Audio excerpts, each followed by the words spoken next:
Welcome to Are You Ready to Garden? Tonight we're going to be talking about, we're going to be giving a virtual garden tour of the Earth Center Gardens. So we have a couple videos to share with you and some tips about growing vegetables.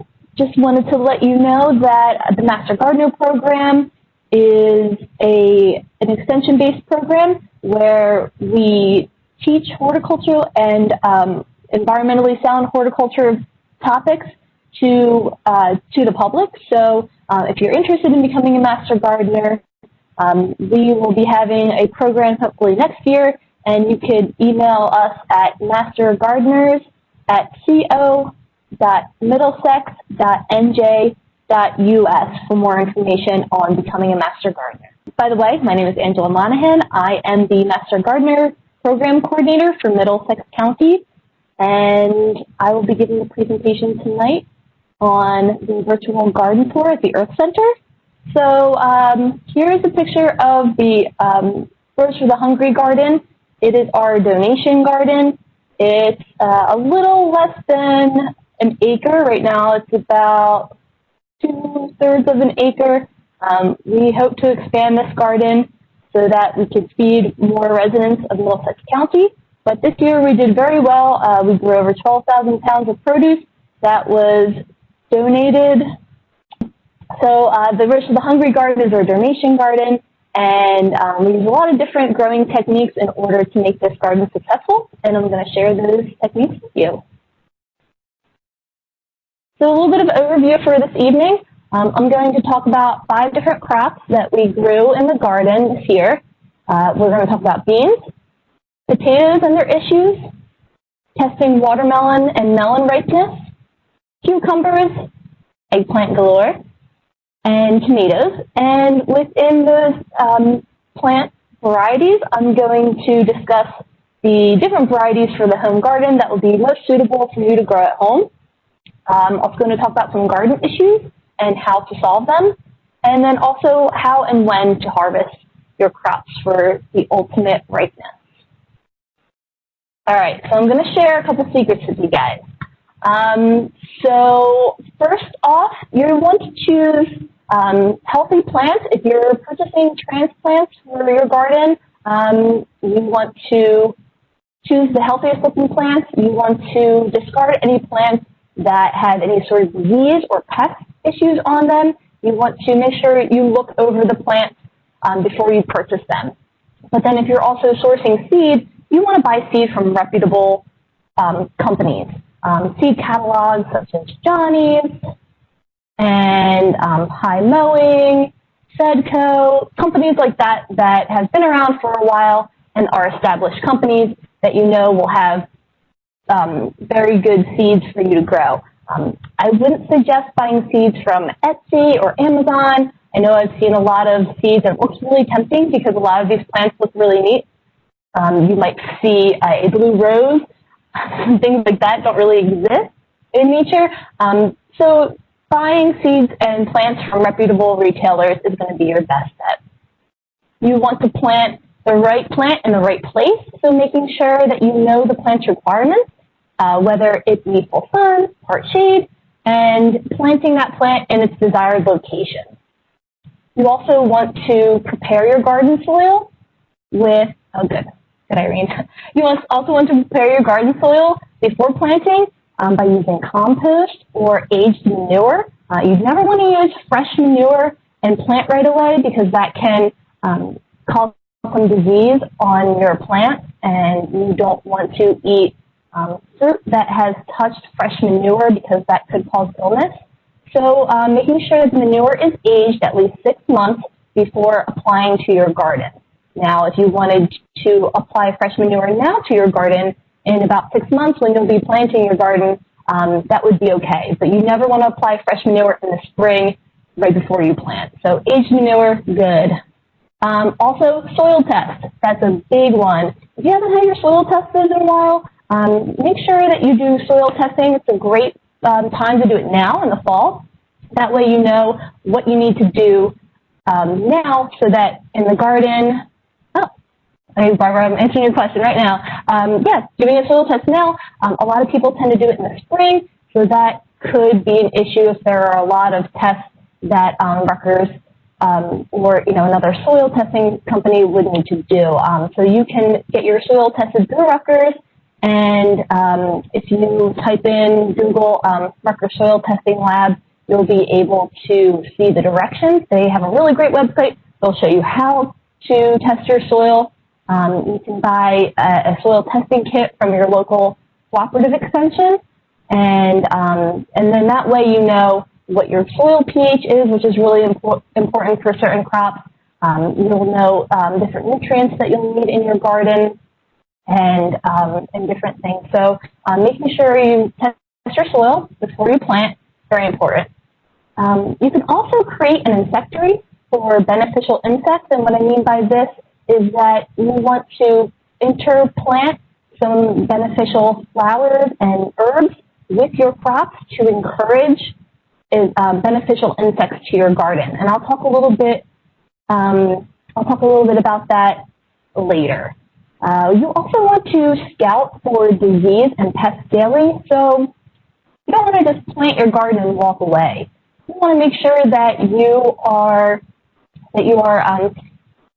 paying attention to your garden and what's going on in your garden on a day-to-day basis. So anytime you go out to water, you might not water every day because you want to water deeply and thoroughly, not a little bit every day. But when you go out to your garden, kind of peruse your garden, kind of look under leaves. You want to just kind of scout around and see if you see anything peculiar or odd, any sort of odd growth, any sort of funky spots or anything like that. And so making sure you know what's going on and what's happening in your garden so that you can catch some of these pests and diseases early and take care of it earlier rather than later when you have a really big problem. And harkening back a little bit on moisture, and watering, you want to make sure that you are watering at the plant's roots. The roots are where the plant uptakes most of the water, and so you want to make sure that you're either aiming your hose at the roots or, even better, using drip irrigation to irrigate your crops. By watering above, on top of the leaves, the plant's not going to get all its moisture it needs, and what's going to happen is the leaves are going to stay wet, and that can encourage a lot of different fungal and bacterial diseases. You also want to water in the morning. The morning is the best time to water because then the plant has time to dry off during the day. And I know you probably don't want to hear this, but weeding is very, very important. Weeds cause a couple different issues in the garden. They can encourage pests. They can encourage pests by using them as a food source, and also with disease as well. So weeds can harbor disease and pests.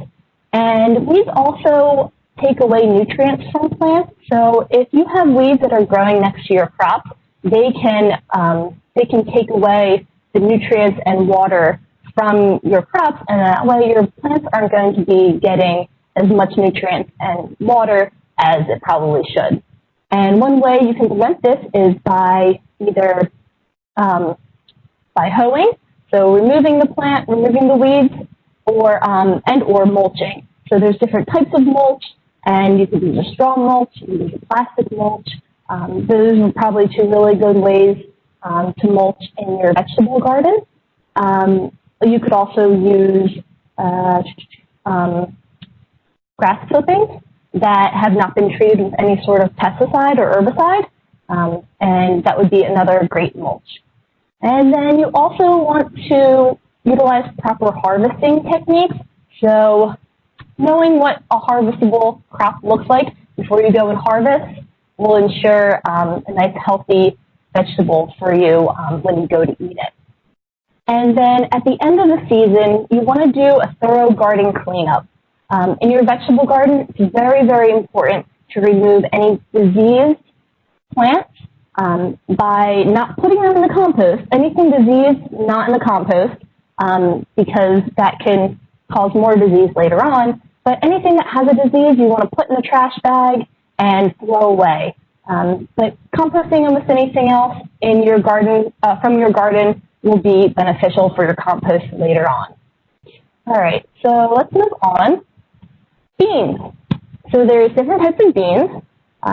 Beans are from the Fabaceae family, and they fix nitrogen on their roots, which makes them really neat and really great plants for your garden.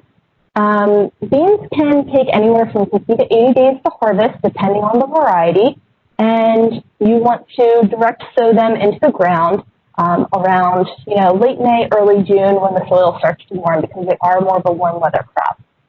So pole beans do as they say, they grow on poles. So these are more viney plants. They can be very tall, so they need some sort of support. They need some sort of trellising in order to support their growth habits. Different types of varieties that I like, which are ornamental as well as will produce a fruit, are the scarlet runner bean. It's a beautiful orange flower and has a tasty bean. Hyacinth bean, which I don't really recommend eating, but it's very ornamental and pretty. And then the winged bean, which is an Asian variety, and it has this really pretty purpley blue flower, which can be used as a dye in food. I've seen that, and it's really cool. And then the bean is also very tasty and tender when it's harvested between like 2 and 3 inches. And then bush beans are, as they say, they grow more in a bush. They're lower to the ground, and you kind of more so have to bend over when you harvest them. They grow maybe 2 feet, 1 to 2 feet tall, and they're more shrub-like. So I kind of messed up here. Chinese red noodle bean is more of a pole bean. That should be on the other side there. But Chinese red noodle bean is a really cool pole bean. It grows pretty tall, and it has a very long bean. They also call it Chinese yard bean. And this can grow, the bean's probably like 10, 12 inches long, and you can cut it up and saute, and they're really good. Amethyst is a variety we grew this year. It's a really pretty purple bean, and what happens is when it's cooked, it actually turns green. But if you eat some raw, which you don't want to eat too many beans raw, but you can eat some, it's purple, and it's really pretty and delicious. Toya is a soybean, and that's more of a bush bean. And then Capitano is an Italian flat bean, which is really good because it doesn't have a string, it's not as stringy, I should say, as some other beans. It has a nice tender bean. Okay, string beans. String beans versus dry beans. So we'll talk a little bit about amethyst. Dragon's tongue is another string bean. String beans are more so eaten kind of whole.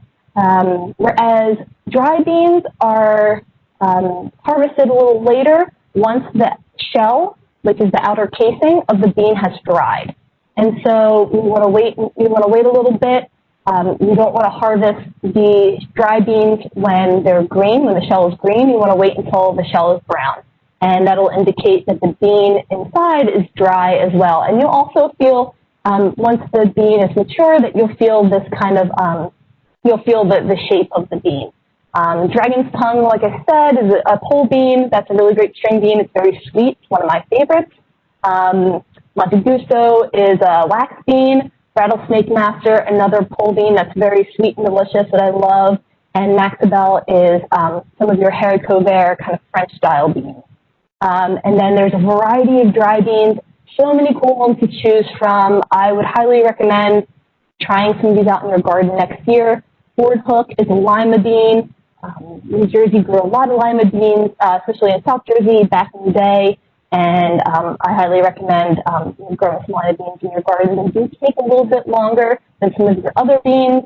And so dry beans in general will be harvested a little bit later in the season. Okay, this is one of our workers picking beans in the field.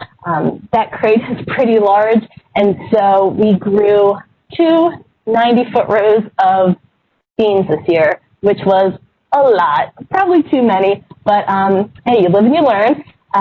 Beans can be planted between late May and July. You might want to do some succession planting, which means you will plant the beans at intervals of maybe 2 to 3 weeks, and so you'll have this continuous supply of beans throughout the season. Inoculation, you might need to inoculate the seeds, which means you'll have to use a special powder that might come with your beans in order for the beans to germinate. Proper harvesting, you want to make sure the beans are skinny, and kind of depending on the variety, if they're string beans, you want them to be between like 3 and 4 inches and kind of as thick as a pencil. That's kind of how I go by, and I hope you like to pick, because especially bush beans, pole beans as well, they produce a lot. So harvest a lot, and then I like to blanch my beans if I have an overabundance, and then put them in the freezer for the winter. And that's a really great way to kind of space out your bean intake. And you can also give them to friends and neighbors who will also enjoy them. Okay, so here's some issues that we saw on our beans this year. Thrips, aphids, and spider mites. Oh my, we had this trifecta in the middle of the season, and I think a lot of it kind of had to do with the plants were kind of weak. They were getting overwatered a little bit. That's a common theme that we saw in our garden this year. And so when the plants are weak, they're more susceptible to pests and disease. So spider mites, bottom left here, they are spiders. They're the arachnid family. And you will know that you have spider mites on your plants by this webbing that they create. They create spider webs. And so you'll see all these little spiders. They're really tiny, and you'll see the webbing in between the stems and the leaves. So that's how you know you have spider mites. Thrips are very small. They're also another small insect. They have piercing, sucking mouthparts.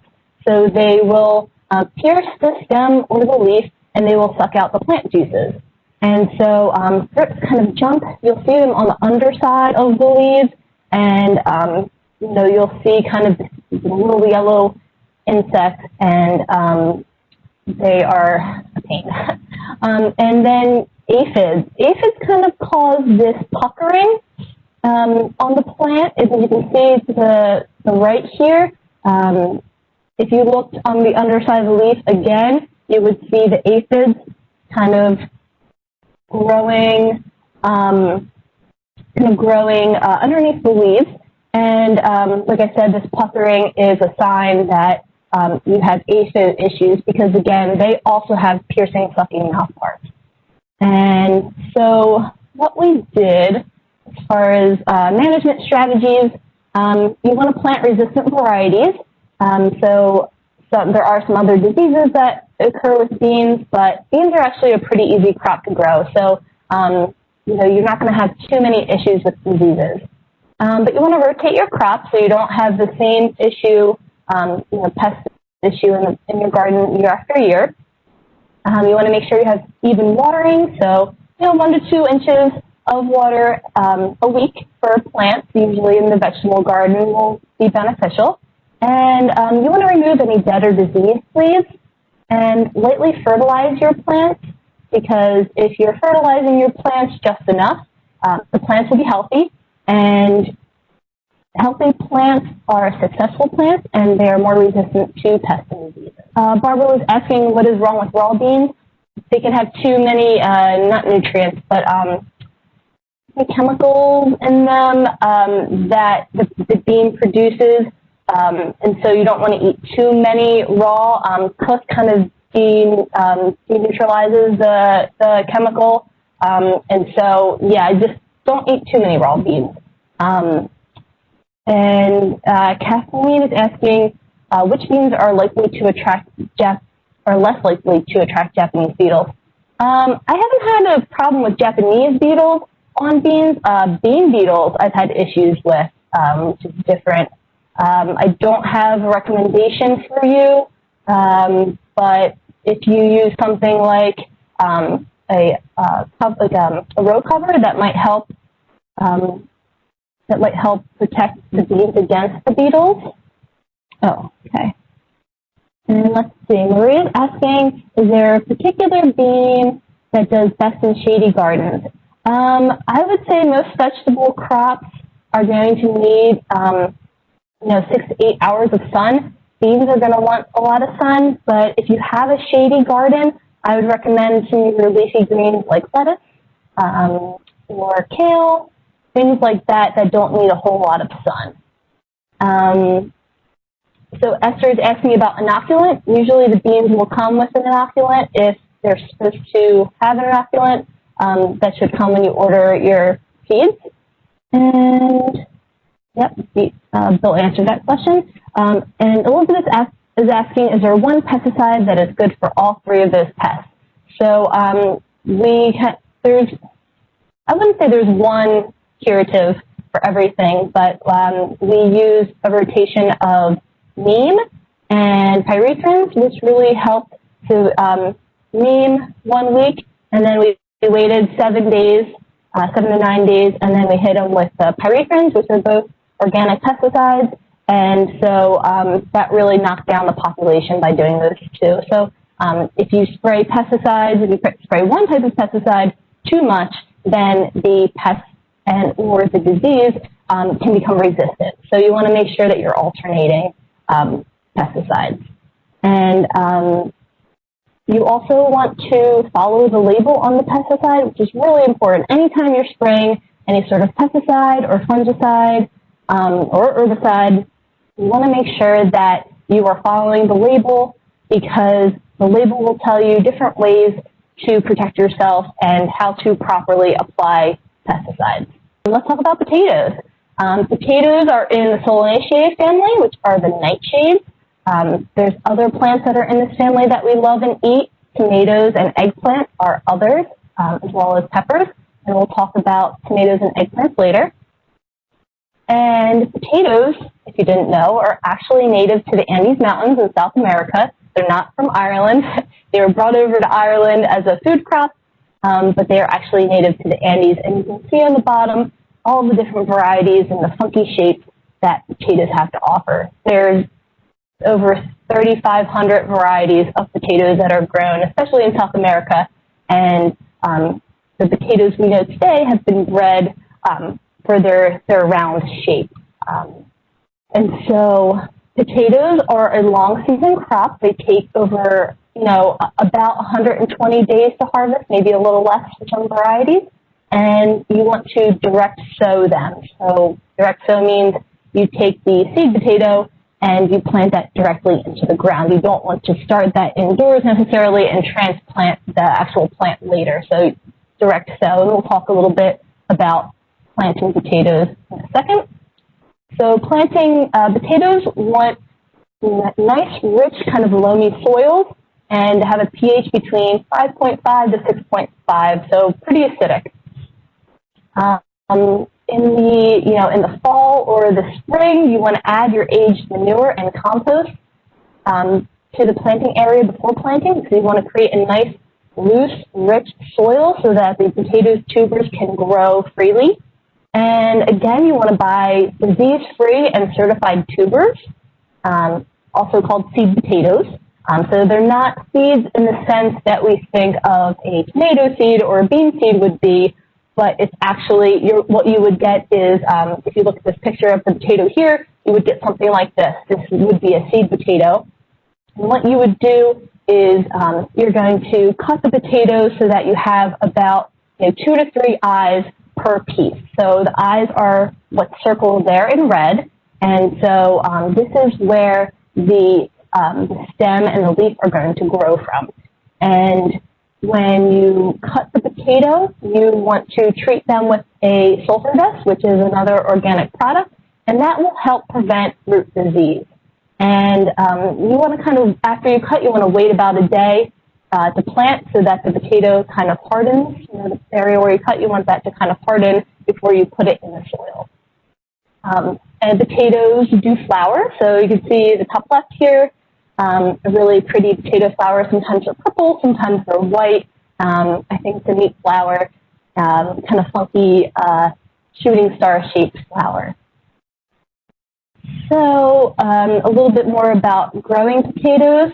You want to dig about a 6 to 8 inch trench to help with mounding later. So you can see on the right here, this gentleman is putting his seed potatoes in the ground, and that's about a 6 to 8 inch trench, and he kind of has this kind of mound on the side. So you want to only cover the seed potato with about 4 inches of soil, and that way, in a couple of weeks, once the shoots start to grow about 8 inches or so, you want to add more soil, because the more soil you add, the more potatoes you'll have. And so, like I said, cover the seed potatoes with about 4 inches of soil, and you want to plant them about 12 inches apart, because if you plant them too far apart, sometimes you'll get really, really big potatoes, and you don't want them to be too big. So 12 inches is about a good space. And then you want to have about 3 feet between rows so that you're creating good airspace between the rows. And you're going to practice this technique called either hilling or mounding, which you see the lady on the left performing with a rake. And so as the potatoes grow, like I said, you're pulling soil up from the side, and you're kind of creating this hill or mound-like structure around the plants so that you have more tubers as the plants grow. Potatoes are heavy feeders, so after about 4 weeks of planting, of growing, you want to side dress with a nitrogen fertilizer, or if you found some sort of root crop fertilizer, that would be really beneficial too. So I would say there's root vegetable fertilizers out there, and I would probably recommend utilizing some of those. There are different types of potatoes. You have your early season, mid-season, and late season varieties. So this indicates what time of the season these are harvested. Let's see. And so some of your early season varieties are going to be your red gold. We grow those this year, and they were very nice. I like the red skin, and then the kind of the gold texture, really nice smooth texture on the inside. Caribe, not one that we planted this year, but an early season variety, and that's kind of a good all-purpose potato. Kennebec is a classic. That's a mid-season variety, pretty decent storage variety, kind of your standard white potato, and good for storage. Magic Molly, not as good for storage, but creates really cool purple mashed potatoes if you're into that. And some late season varieties would be Pinto Gold. It's a gold on the inside and a cool, funky outer skin of red and gold. And then Russian Banana, which is more of an odd shape. So as we think of odd, not your typical, modern day potato shape. And these two are good for storage. And so let's see. Maria, are you planting eyes down? It looks like he's not placing them in any particular way. I would prefer to place them eyes up so that way the shoots grow up. I guess that wasn't a great example of the picture, but there you go. Any suggestions for hilling potatoes in a 4x8 raised bed? So Nancy, I would try to make a deeper trench and then have a mound of soil on the side. That way you kind of have like a soil reserve almost, where you can kind of mound the potatoes as they grow up. And Olivia's asking, why are some potatoes different colors? Well, there are a lot of different crops that have a ton of different colors. So it's really just genetics, and some plants are bred for different colors or different tastes. And so that's kind of the fun part about gardening, is that you can try these different varieties, and you can grow purple potatoes, or you can grow red potatoes, and varieties of spice of life. So I would encourage all of you, if you're growing any crop in your garden, to grow the funky, cool colors or different shape varieties that you can find. Okay, so Dave and I created a couple videos, and this was earlier in the season, and this will show you how to grow potatoes. You may want to grow the 3 different types of potatoes that are offered. There's an early season potato that'll mature earlier. There's a mid-season potato you could harvest midway through the season, and a late season potato that are usually better for storage. This here is called red gold. It has a red skin and a nice golden center. Throughout the growing season, you want to mound your potato plants. Two ways you can achieve that. One, by mounding soil over the stem of the plant in order for the plant to grow more tubers, which is the potato that you want to harvest. Or two, you could use straw. And the straw is great for two things. One, to help mound your potatoes, and two, to prevent weeds from growing. So now I'm going to harvest the potato. It's starting to die off at the top here, and I see some potatoes poking out of the ground already. So I'm going to move the straw aside so that I can see where the potatoes are. And then I'm going to take my pitchfork and I'm going to place it far enough away so that I'm not going to pierce the potato with my pitchfork. Now I'm going to loosen the soil gently and grab it by the stem and loosely shake the potatoes free. These are some of the smaller potatoes that are at the top. The larger potatoes are more mature. Look at that, nice potato. Here are two different issues that we're seeing on our potatoes as we harvest. One is slug damage. You can tell it's slug damage by the concentric holes and the burrowing into the potato. Slugs also like the straw and they like moist soil. Here is an issue that we're seeing with our potatoes. I can see teeth mark, so we're thinking that we have an issue with mice or voles. And the voles and the mice do like the straw, so that's one downside of incorporating the straw into your mounding system with potatoes. Another issue that we're seeing, due to heavy rain events and overwatering, we're seeing what's called elephant's hide. Elephant's hide is a series of cracks in the potato tubers, and you can see the rough skin as the potato tried to heal itself through the cracks. Now, after you harvest, you want to keep the soil on the potato to help it cure. Once the soil dries, after a couple days, you can brush off the soil, and that way it'll store. Just to review, for proper harvesting, you really should utilize a pitchfork and be careful not to spear the potatoes. Taking a wide berth, because potatoes kind of grow outwards from the leaves, and so making sure that you're kind of loosening the soil and going in so that you can get all the potatoes and you don't spear them with your pitchfork. Then I was trying to think. Oh, and then to know that the potatoes are ready, you'll start to see a little bit of dieback on the leaves. So plants will start to brown, and it may look like disease, but really it's the plant kind of dying back. And so that's a good sign to know that your potatoes are ready. You can also kind of dig down and look at the potatoes and see how they're progressing. And you want to make sure that, kind of going back to mounding, that you keep the potatoes covered, because you don't want the potatoes to have any sort of green on top, because that is a kind of poisonous part of the potato. Once the potato is green, it's not going to be too bad, but you just want to make sure you don't want to eat that. So if you do have a potato that has some green on it, you just cut that off when you go to cook the potatoes. As far as curing goes, you want to place them on a flat surface in a single layer.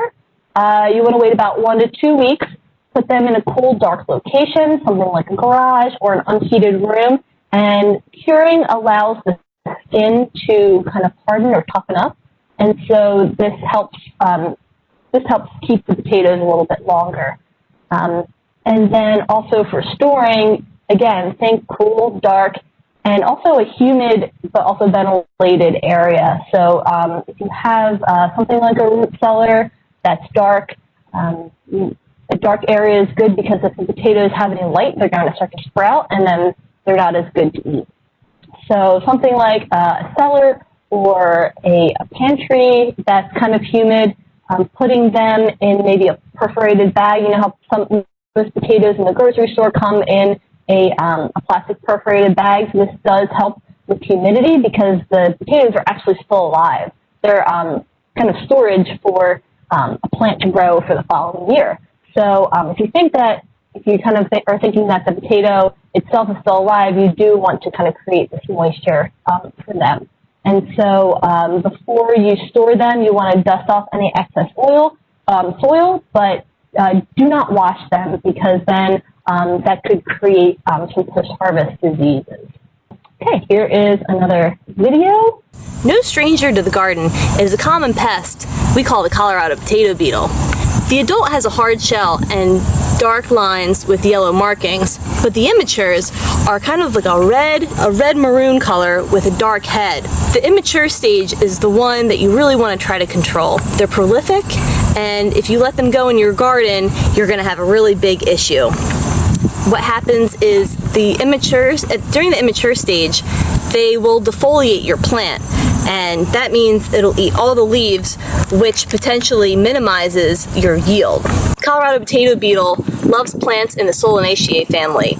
Plants include potatoes, eggplants, and tomatoes. Potatoes and eggplant especially. So if you see these guys in your garden, you want to make sure you control them right away. Different ways to control them are using organic sprays like neem and spinosad. You could also incorporate biological controls. You can attract beneficial insects to your garden by growing beneficial plants. Beneficial plants are plants that you can grow alongside of your main crop, and they'll attract your beneficial insects. What's a beneficial insect? A beneficial insect can do a variety of functions in your garden. They can help pollinate your plants. They can also attack the pests that will attack your main crop. They can consume aphids, Colorado potato beetles, and a variety of pests that might attack plants in your garden. Okay, so just a quick aside from potatoes, kind of going a little bit more in depth about beneficial insects. So beneficial insects can be pollinators, like the butterfly you see here, predators, or parasitizers.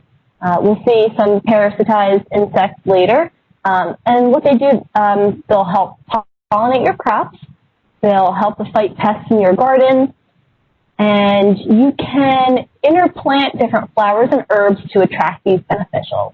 So the flowers can act as food, either pollen or nectar, to your pollinators or some of the other beneficials. They can also act as host plants, which is pretty much a baby insect nursery. They can also act as shelter or ward off pests.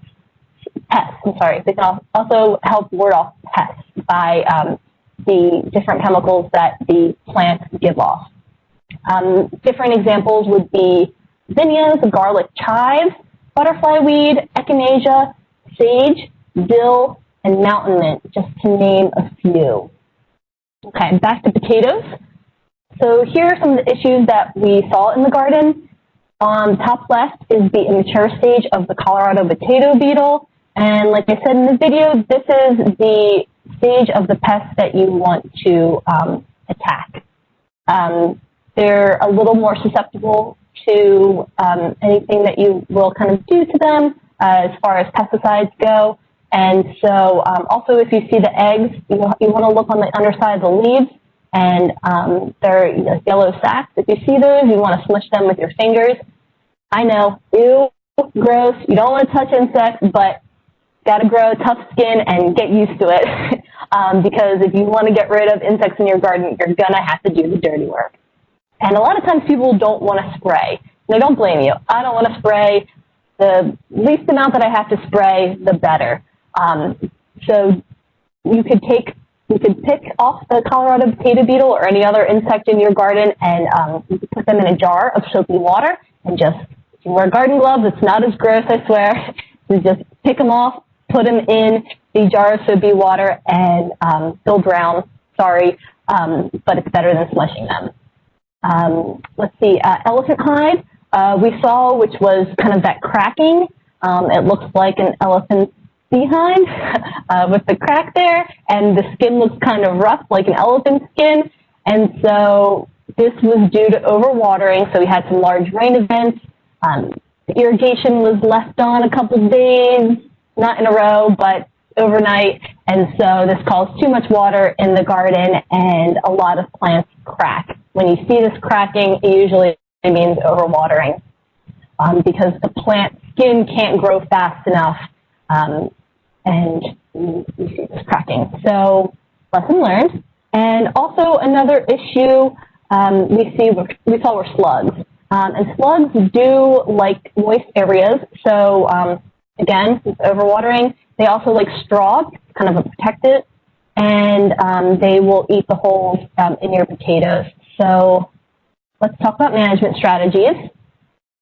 You want to plant resistant varieties, and there are some varieties out there that are resistant to slugs, but you just have to do your research and find out what those are. Then you also want to rotate your crops every year. So growing potatoes in a place where you didn't grow other solanaceous crops the year before. You could also grow potatoes in pots, but then you do kind of it's going to be a little bit more expensive because you have to use bagged soil media, and so but you'll have a really great crop because you'll have it in a pot, and it's going to be a little more resistant to slug damage. Also, again, proper watering, 1 to 2 inches per week. Weeding and mulching is really big because potatoes do not like to compete with other plants, especially weeds. And making sure that you're using fertilizer and proper soil amendments like the compost and manure we spoke about earlier. Some preventative measures for Colorado potato beetle would be a floating row cover. You can use a piece of cloth. In the earlier season, floating row cover is a breathable fabric that you can purchase, and it helps prevent any insects from getting onto the plant. There's also a pesticide, not a true pesticide, but it's more of a coating of kaolin clay, and that is called Surround. That's the trade name. And all it is a white powder. It's just clay, just straight clay powder. And you add water to make a solution, like a clay solution, and you put it in a backpack sprayer, and you spray that on your plant. And what that does, it coats the plant. We'll see some pictures in a little bit. But it coats the plant with clay, and it prevents the Colorado potato beetle from eating the leaves, which is really cool. And we did that. We sprayed that about 2 to 3 times in the season, and that really did help prevent Colorado potato beetle, especially earlier on in the season, so when the plants were a little bit younger. And you could also encourage beneficial insects, like we said. If you see bottom right here, this is a spine soldier beetle, and it's eating the Colorado potato beetle, and I saw that one morning and thought that was really neat. So it kind of like pierced the immature and like sucked out all the juices, which was pretty fun to watch. And again, preventive measures, you want to pick off any Colorado potato beetle and smash the eggs. If needed, you need to spray pesticides if it's getting really bad. Sluggo is a way to prevent slugs. Also, diatomaceous earth will help because diatomaceous earth is a fossilized shell, and that will kind of cut up the slug because the slug has a soft body. Also, neem and spinosad for the Colorado potato beetle. Okay, eggplant. Wow, we grew a ton of eggplant this year. This year was the year for the eggplant, and it was great because in years past, I personally have had a hard time growing eggplant in the garden, so it was very exciting to see a success of eggplant this year in the garden. Again, it's in the solanaceous family, which is your nightshade, so again, related to potato, tomato, peppers, and it takes about 100 days to produce fruit from seed. But you want to start the plant indoors. You're not going to grow eggplant from seed outdoor. You will not have enough time in New Jersey. Just not going to happen. So you do have to either start indoors or purchase plants and plant the plants in mid to late May. And there are, Italian and Asian varieties. So I know a lot of us are used to varieties like Night Shadow, where that's your typical Italian eggplant, kind of big, oblong, and purple. There are other varieties like Angela. Had to grow that in the garden this summer because it's my namesake. And that's a really pretty, more petite variety, which has, it's purple with white stripes, very pretty and delicious. And then Rosa Bianca is another variety. It's another Italian variety. It's more round and a lighter purple, kind of with white as well. Very nice and tender. And then you have your Asian varieties, which are really neat. And I like Ping Tung a lot. It really has a neat kind of gradation of purple from the top to the bottom. And I don't want to say prefer, but I really do like the Asian varieties of eggplant because they are a little more tender. They're great stir fries and curries. So, and I've also fermented some of this eggplant this year, and it was really tasty. Another Asian variety is Tai Long Green, which I like as well. And then another oblong variety, I guess it would be more considered an Italian type, would be Bill's White, and that's really good for baba ganoush. The white is very tender. It's delicious. Okay, eggplant issues.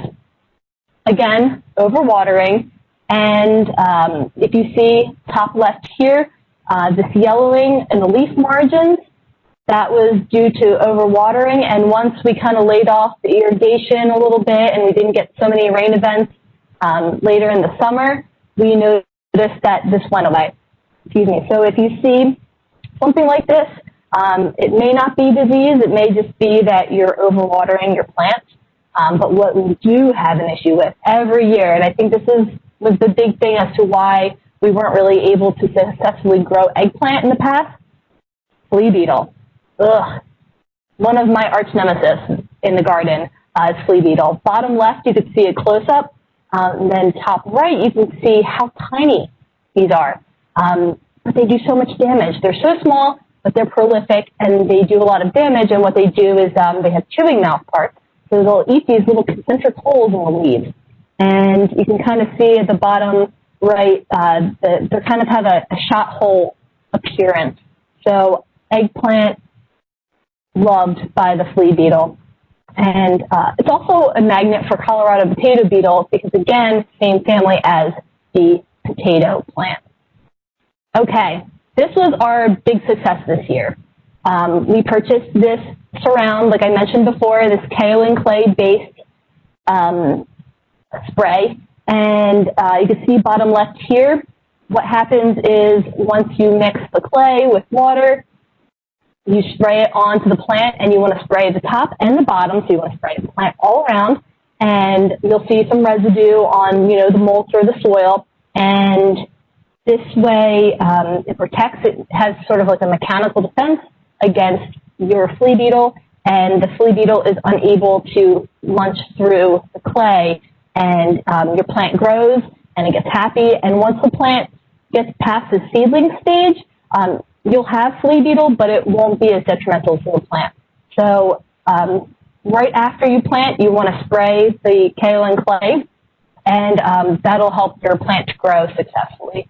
And I will do this every year because I know that this works, and it's great. And so you're kind of preventing the use of other pesticides by spraying with this kaolin clay. If you don't want to spray the clay, I would recommend bottom right using a row cover. So you have to put this on right after you plant, or it's not going to work. If you wait a day, flea beetles will be on it, and you're done. So using a row cover to protect your crops early on, right after you plant, will really help. And this goes with arugula, which is also a flea beetle magnet. Plant the arugula right away, row cover, and don't take that row cover off until you harvest. So some other management strategies, we want to plant resistant varieties. Again, rotate your crops in the garden, proper watering, weeding and mulching. Mulching really helps with the weeds, and using different fertilizers and soil amendments. And let's see, other preventative measures, like I said, floating row cover, Surround was great. Using beneficial insects, maybe not so much for flea beetle. I haven't really read anywhere about, predators that attack flea beetles, but they could be out there. I'm sure they're out there. And for Colorado potato beetle, you want to pick them off, smash the eggs. Again, if your Colorado potato beetle gets really bad or you can't control the flea beetle, maybe not so much Sluggo, but neem and spinosad. So those would be some of your 2 pesticides that you could use. Kathleen was talking about kale and the clay spray. So the clay spray, if you look online, like Johnny's I know sells this around, but there's other sources online where you can buy this around. But it is going to cost a lot of money for shipping because it's a big bag of clay. But you might be able to get it from another source with a smaller amount. And Elizabeth is asking, how long do you leave the row cover in place? So it depends on the crop. For eggplant, you want to wait until the eggplant starts to flower, because the flowers, they don't always really need to be pollinated, but it's better to be pollinated by bees. And so once you start to see the eggplant flowering is a good time to take off the row cover. And if you're using row cover for any of your greens, like mustard greens or arugula for flea beetle, you only want to take off the row cover when you're ready to harvest. Melons. I don't know if Bill wants to chime in on melons when I talk about harvesting because he is the melon king, but I'll talk a little bit about them now. They're in the Cucurbitaceae family, so they're also related to cucumbers and squash. They take about 70 to 100 days to harvest, depending on the variety. So I would recommend choosing varieties that are quicker to harvest, so something in the 70 to 80 day range, because you don't want to take up too much space in your garden because home gardeners don't have a whole lot of space usually. Melons can be direct sown in the ground, or they can be transplanted if you want to get a jump start earlier on in the season. They do like it to be very warm, so you want to plant around June. If you try to plant a little bit earlier, that's okay, but you might need to protect your melon plants when it's a little bit colder in late May. I feel like the springs have been a little cooler and a little more wet, so melons don't really take off until June, mid-June is what I've been seeing. And so there's a difference between watermelons versus muskmelons. Watermelons, you all know what watermelons look like, right? Usually a green to dark green rind. Sometimes they're striped, sometimes not. They kind of have a delicious flesh. And then a muskmelon is like your typical cantaloupe. They kind of have the netting on the outside, either orange or green, like different cantaloupes, and or like this torpedo, for example, is more of a white color. Torpedo seems to be a good variety for home growers, kind of crispy and shorter to harvest. We grow Athena, and that's a really nice melon. It does take a little bit longer to harvest because it's a full-size cantaloupe. But Sweet Granite is a good one. It's a smaller cantaloupe, and it takes a shorter amount of time to harvest. Watermelon varieties that I really like for the home garden are Sugar Baby and Mini Love. They're smaller, they're 5-7 pounds. They're not huge. They're not going to take a really long time like some of these other melons. Larger melons are going to take more like 90 to 100 days, whereas Sugar Baby and Mini Love will probably take between 70 to 80 days to harvest. And so they call them icebox melons, so that they fit in the refrigerator a little bit better than some of those larger watermelons. New Orchid is a cool variety because it has an orange flesh, and it's about 80-ish days to harvest. And Sureness is a yellow flesh watermelon, again, 70, 80 days, but they're both kind of more petite watermelons. They're not going to be super big, and they're not going to take up too much space in the garden. Watermelons and other melons do tend to vine, and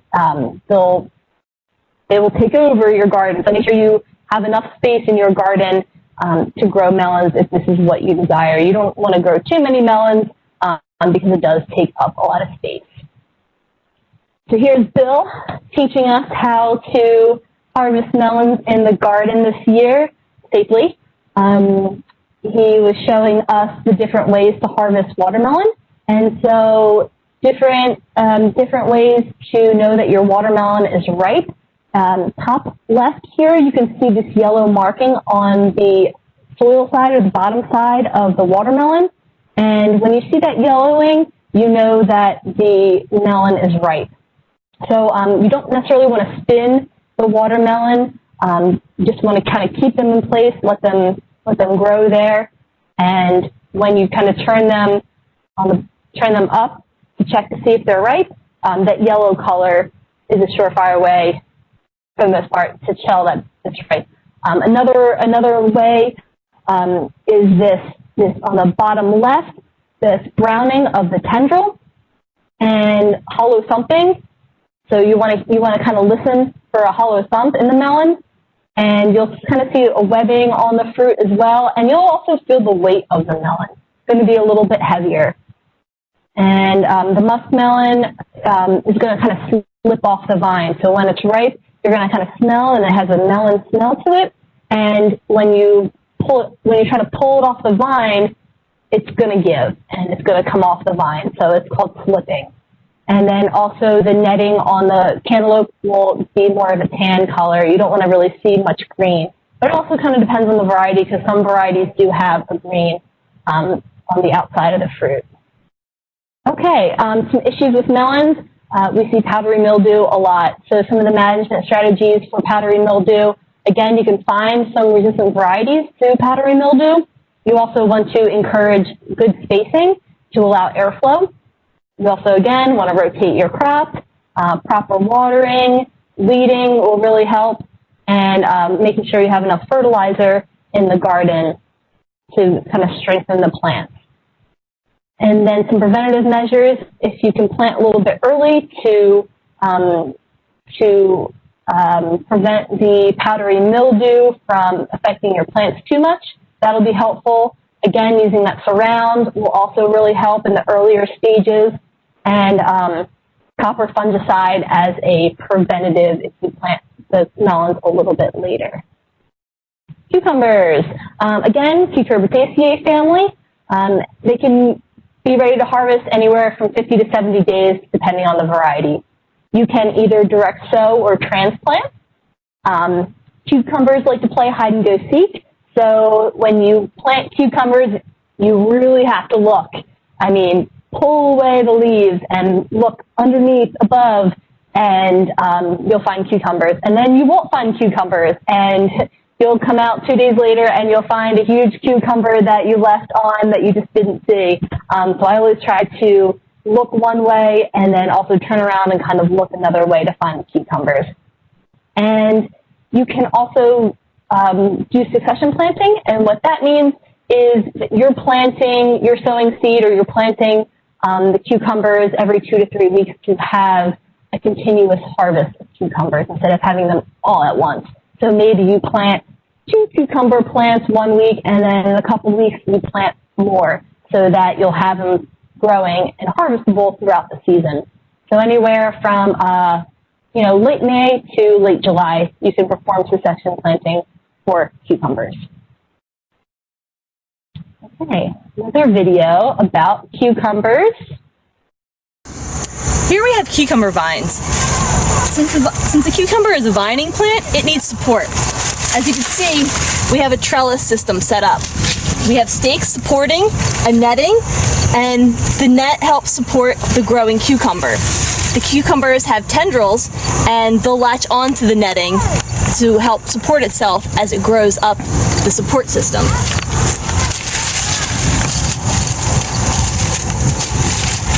Here's one of our great cucumbers here. It's a nice long cucumber. It's great for slicing, and these are great for salads, whereas the shorter cucumbers tend to be used for pickling.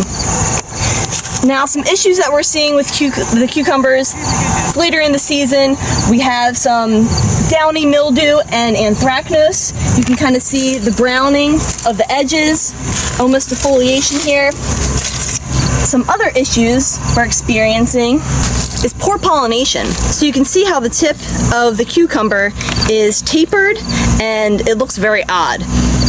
This is one of your pickling cucumbers, and it would have been a nice cucumber.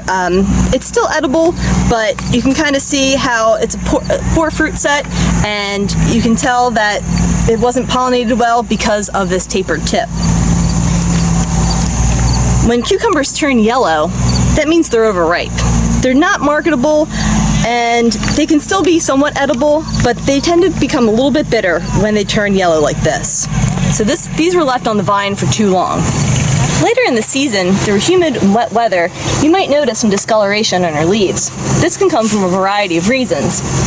Here we have anthracnose. You can tell through the brown discoloration on the leaves. A lot of times there will be holes in the brown areas. It almost looks like a shot hole appearance. There's really no solution to this. You really want to prevent the spread. So ways to prevent this would be to space your plants so that there's more airflow. You can also use preventative sprays and not touching your plants when the leaves are wet in order to prevent spread. Okay, so a little bit about cucumber varieties. You have your slicing cucumbers versus your pickling cucumbers. Your pickling cucumbers tend to be a little bit shorter. They might have more spines on them, like the Adams gherkin, or Max Pack is a really great kind of mini cucumber, great for pickling. Some slicing cucumber varieties, one that I love is Diva, great disease resistant, no spines on the cucumber. It's a very smooth fruit, and they grow nice and long. Marketmore is another cucumber that we really like. It does have some spines, but it's a great slicer. And then another kind of funky cucumber we like to grow is called Mexican sour gherkin.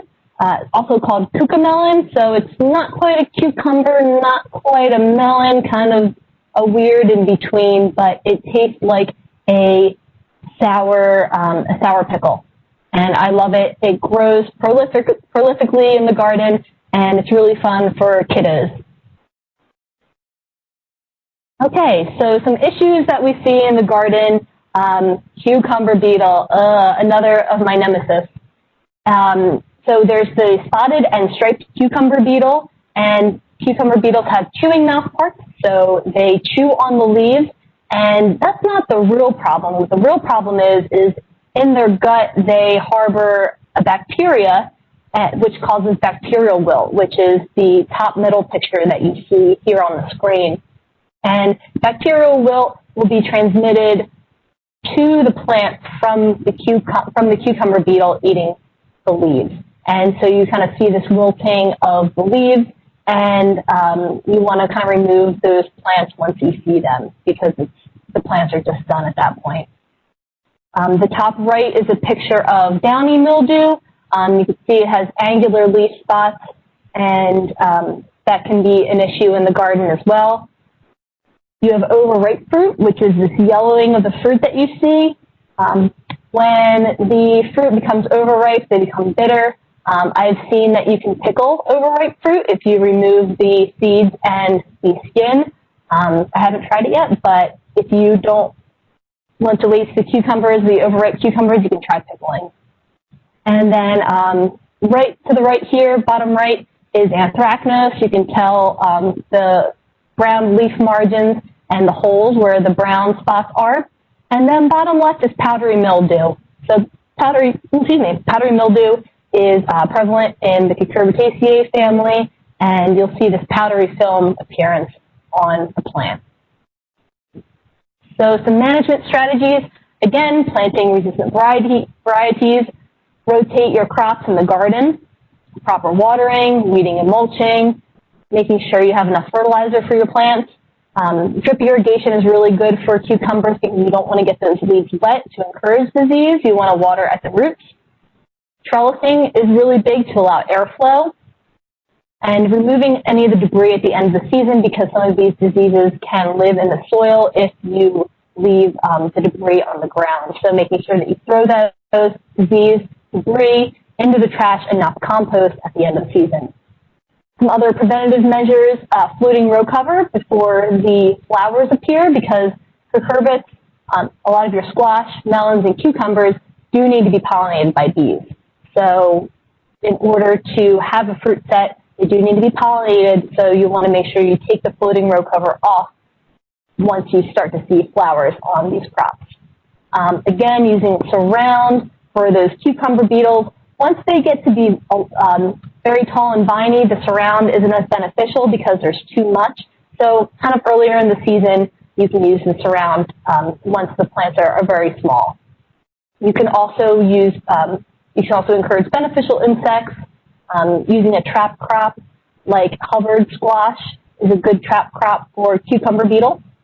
And so you would plant the trap crop of the Hubbard squash on the outside of where you have your cucumber or other cucurbits, and the cucumber beetles will tend to focus more on that crop because they like it a little bit more so, and they won't affect the cucumbers or other cucurbits as much. You also want to remove diseased plants because this could spread disease, and if you see any cucumber beetles, either smush them or put them in that soapy container again. Pesticides, if needed, you could use a copper fungicide for the diseases like the powdery mildew or the downy mildew, or you could use a neem or pyrethrin for the cucumber beetle. Okay, this is the last group we're going to go through, tomatoes. Everyone loves a good Jersey tomato. Again, Solanaceae family. They can take anywhere from 90 to 140 days to harvest. So again, this is not something you'll direct sow. These are seeds that you'll start indoors in February or March, and then transplant them outdoors in the late spring. Again, mid to late May, maybe even early June. And there's two main types of tomatoes. So you have your determinate and your indeterminate.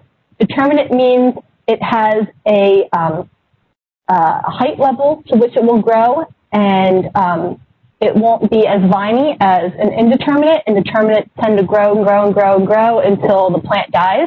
Determinate is a little more bushy, and it has one fruit set in the season, and then it's done. Indeterminate, the fruit and the vines just keep growing.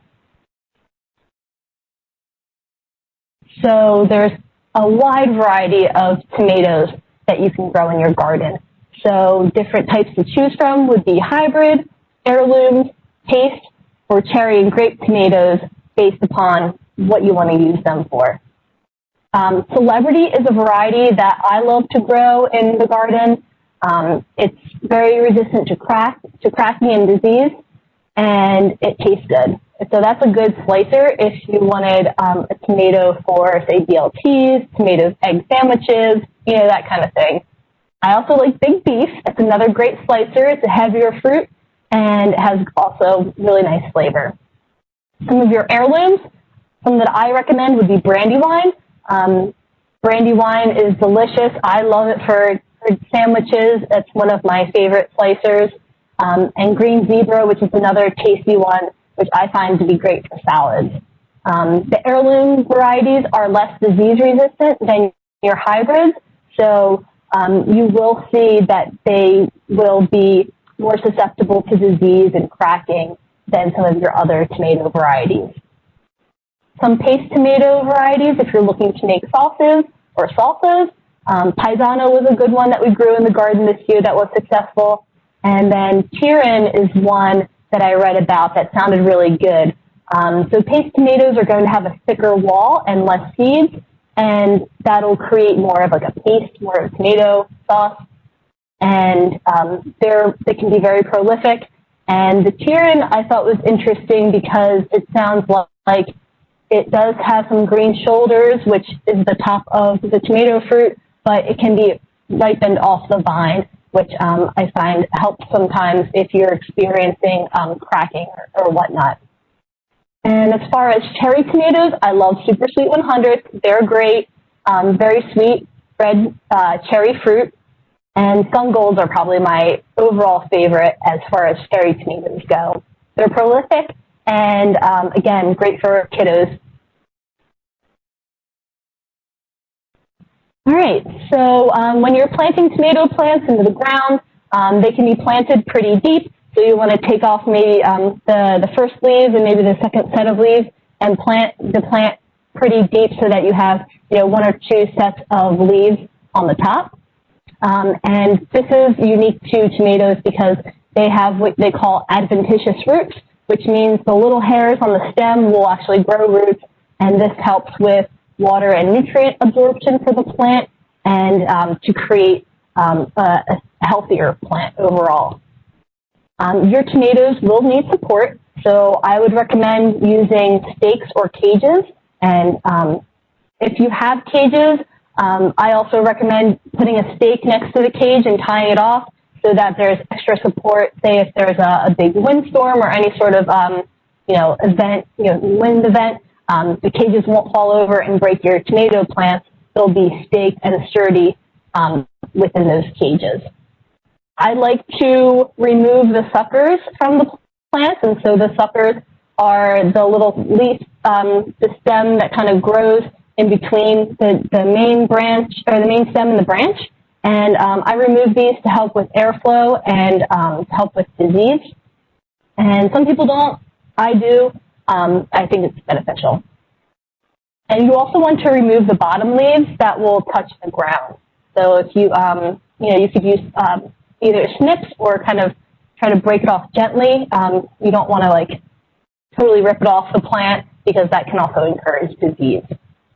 And if you're finding that, squirrels or maybe birds are getting at your tomato fruit before they ripen, I would recommend maybe harvesting the tomato fruit once they start to blush or start to turn red and let them ripen inside. We had a lot of issues with crows this year, and nothing was really working, so we ended up harvesting the fruit a little bit early, and we let them ripen inside. So the stem side, the calyx, which is that little green part that attaches the fruit to the stem, we took that off and we stored it upside down so that the blossom end was on the top, and we let them ripen that way, and they turned out great.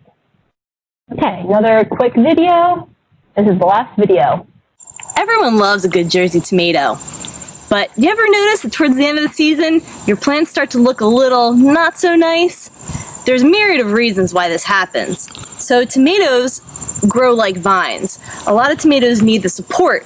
So in a system like this, we're using the Florida basket weave to support the tomatoes growing upwards. The home gardener might use a cage. Either way, you want the tomatoes to be upright so that they grow towards the sun and have a lot of airflow in between. The issue that we're seeing here is Septoria leaf spot. It's one of the most common tomato diseases that we see in the garden. You notice the Septoria starts from the bottom leaves, and the leaves and stems start to die back as the disease progresses up the plant. One way to prevent this is by using drip irrigation so that the water is only hitting the roots where the plant absorbs all its water. The disease progresses as rain falls and water hits the leaves on the upper parts of the plant.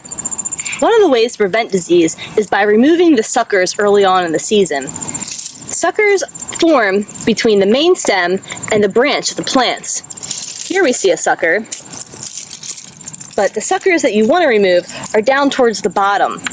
Once you see flower set, you don't want to remove the suckers anymore, because then that disturbs the plant's growth habit.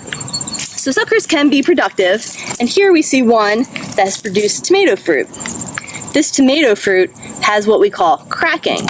Cracking occurs when a tomato has taken on too much water, and the fruit can't grow fast enough, so it ends up cracking. This is still edible, but you don't necessarily want to eat the part that's been cracked, as it could have some sort of post-harvest disease. Another way to prevent Septoria leaf spot is to spray. You can spray a preventative copper fungicide, which is an organic spray, on the leaves to prevent the disease from spreading. Always follow the label when you're spraying pesticides, because the label is the law, and you want to make sure you're using all the safety precautions that are advised on the label. Another issue we might see on tomato fruit is chewing. There are a variety of different insects that will chew on tomatoes. You have tomato hornworm, armyworm. This year is probably armyworm since we saw a lot of that last week. What happens is the worm will eat the fruit and cause this decay as the fruit starts to die back. Another issue you might see on your tomatoes is blossom end rot. This is not a disease, but an environmental issue that you'll see on your tomato fruit. Blossom end rot occurs at the blossom end of the tomato fruit. So here's where it would be hanging from the stem, and on the bottom is where you see this dark black spot on the bottom of the fruit. This occurs when there's either too much or too little water getting to the plant, and the plant cannot uptake the calcium that's in the soil. Ways to prevent this is making sure that you have even watering throughout the season, that there's not too much water or too less water, and that you're giving your plant a fair amount of fertilizer and setting it up for success in the beginning of the growing season. Just to review, septoria leaf spot is a very common tomato leaf disease. You'll see these tiny black spots, and septoria is a soil-borne disease, so a way to prevent that is to put mulch down around your plant. So you can use straw, you can use plastic mulch, something like this, in order to prevent the spores from splashing from the soil up onto the leaves. So if you see any septoria on the leaves of your plant, you want to remove those leaves. Again, blossom end rot, which you see top right here. This is an environmental concern. So this is from uneven watering, and the plant is unable to uptake the nutrients, especially calcium. And you see kind of this rotting almost look in the tomato fruit. This is still edible, and you can just cut off that bottom and still eat the rest of the fruit. And bottom picture here, we see the tomato hornworm, and what's growing on this funky, on its back, these funky egg sacs are from the braconid wasp. And so the braconid wasp is a parasitic wasp, and it'll parasitize the tomato hornworm, and it will lay its eggs on its back, and the eggs will eventually hatch and kind of it'll end up eating the caterpillar from the inside out. So if you see this in your garden, this is a good thing. You want to let those egg sacs hatch so that they can go out and attack other tomato hornworms. Okay, and some other management strategies. Again, plant-resistant varieties for disease pressure. Again, rotate crops in the garden, so you don't want to plant tomatoes where other solanaceous crops were grown the year before. You would want to have proper even watering, 1 to 2 inches per week, weeding and mulching, your fertilizer and soil amendments. Drip irrigation is great, and making sure that you're staking your tomato plants upright to create airflow, and removing any disease debris at the end of the season. Some preventative measures, again, planting beneficial plants along with your tomato plants, removing air suckers to help, removing suckers to help with airflow, removing any diseased leaves that you see on the plant, picking off caterpillars if they're not parasitized, and using either a lime calcium or a gypsum for calcium fertilizer for your tomatoes.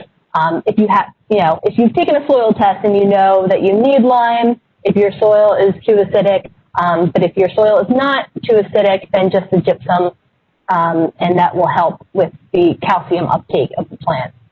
And then if really needed, using a copper fungicide for different fungal diseases in your tomato plants, or using a BT spray. BT is Bacillus thuringiensis. It is an organic spray, and it's actually a bacteria which pretty much gives the caterpillars a really bad stomach bug and eventually kills them. So, with that, any questions? I think we answered most of the questions, Angela. Great. And you did a great job.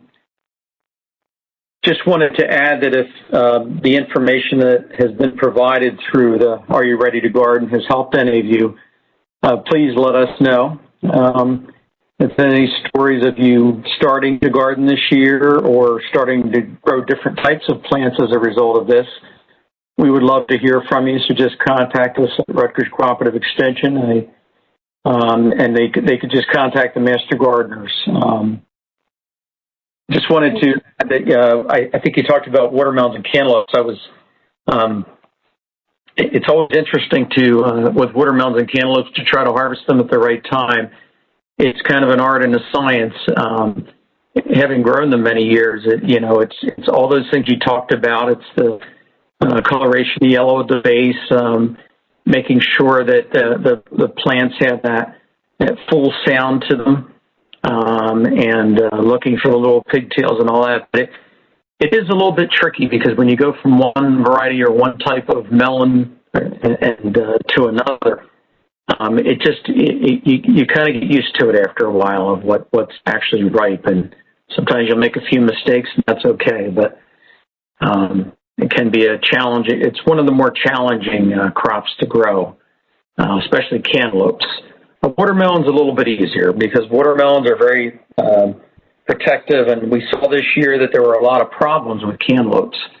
That we had a good crop at the beginning of the season, but then diseases came in very quickly, as well as mice and other animals coming in to eat the cantaloupes. So that was more problematic this year. Yeah, we had a lot of mice or voles eating the cantaloupe, and that was such a bummer because you would have this beautiful ripe cantaloupe and turn around and see a hole, and it would all be chewed through, and you don't want to eat that. Yeah, but everything you talked about today, I mean, it's so amazing when you grow your own vegetables, how much better they taste, especially tomatoes when they're ripened in the field.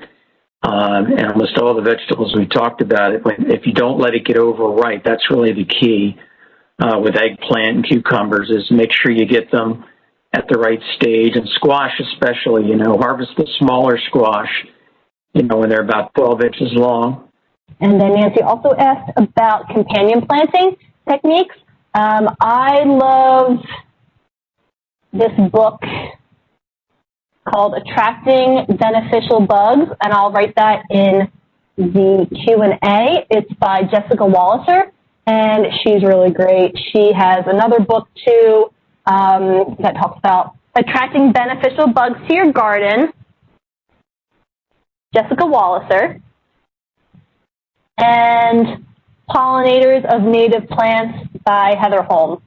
Yeah, so if anyone has any questions about gardening, you can access our helpline by either emailing us or you can give us a call at 732-398-5220. Yes. Thank you.